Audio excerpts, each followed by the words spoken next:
যখন নক্ষত্রগুলো ঝরে পড়বে আর তাদের আলো নিভে যাবে, যখন পাহাড়গুলো সরিয়ে ফেলা হবে, যখন গর্ভবতী উটগুলো পরিত্যক্ত হবে, যখন বন্য প্রাণীরা একত্রিত হবে, যখন সাগরগুলো উত্তাল হয়ে উঠবে, যখন আত্মাগুলো আবার দেহের সাথে মিলিত হবে, যখন সেই জীবিত কবর দেওয়া কন্যা শিশুকে জিজ্ঞেস করা হবে কোন অপরাধে তাকে হত্যা করা হয়েছিল, যখন আমলনামা খুলে দেওয়া হবে, যখন আকাশ বিদীর্ণ হয়ে যাবে, যখন জাহান্নামের আগুন প্রজ্বলিত হবে, যখন জান্নাতকে কাছে আনা হবে, তখন প্রত্যেক মানুষ জানতে পারবে সে কি করেছে।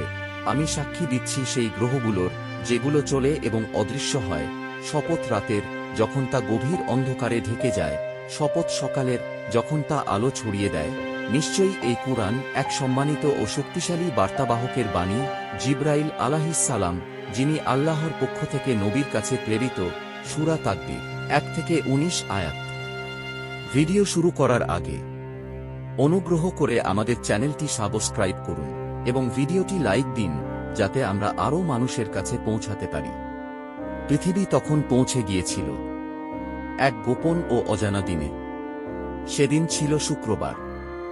দেখতে ছিল একেবারেই সাধারণ দিন, কিন্তু অদৃশ্য কিছু এগিয়ে আসছিল। আর কোনো মানব আত্মা রুহের জগৎ থেকে পৃথিবীতে আসছিল না।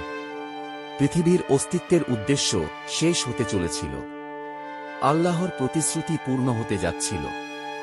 মানুষ তখন হালাল হারামের পার্থক্য ভুলে গিয়েছিল। মিথ্যা সততার জায়গা নিয়েছিল। মানুষ দুনিয়ার পেছনে ছুটছিল আর আখিরাত ভুলে যাচ্ছিল। পৃথিবীতে আর কেউ অবশিষ্ট ছিল না যে আল্লাহ বলতো। দুনিয়াবি ভোগ ও বিনোদন ছাড়া আর কোনো উদ্দেশ্য ছিল না। কিয়ামতের বড় বড় নিদর্শনগুলো ইতোমধ্যেই ঘটে গিয়েছিল, কিন্তু মানুষ তা ভুলে গিয়েছিল। ব্যভিচার ছড়িয়ে পড়েছিল। নারীদের নগ্নতা ও প্রদর্শন স্বাভাবিক বলে মনে হচ্ছিল। কোনো আলেম অবশিষ্ট ছিল না। পৃথিবী অজ্ঞতায় ভরে গিয়েছিল। মানুষ মানুষকে পরীক্ষার বস্তু বানাচ্ছিল। নতুন প্রজাতি তৈরি করছিল। ডিএনএ নিয়ে ভয়ঙ্কর খেলায় মেতেছিল। মানুষের ক্লোনিং চলছিল পূর্ণ গতিতে, কারণ নৈতিকতা আর মূল্যবোধ আর অবশিষ্ট ছিল না। সবকিছু তখন স্বাভাবিক ও উন্নতির অংশ বলে মনে হচ্ছিল। হঠাৎ মানুষের ভেতর এক অজানা অস্বস্তি জন্ম নিতে লাগল, এক অজানা ভয়।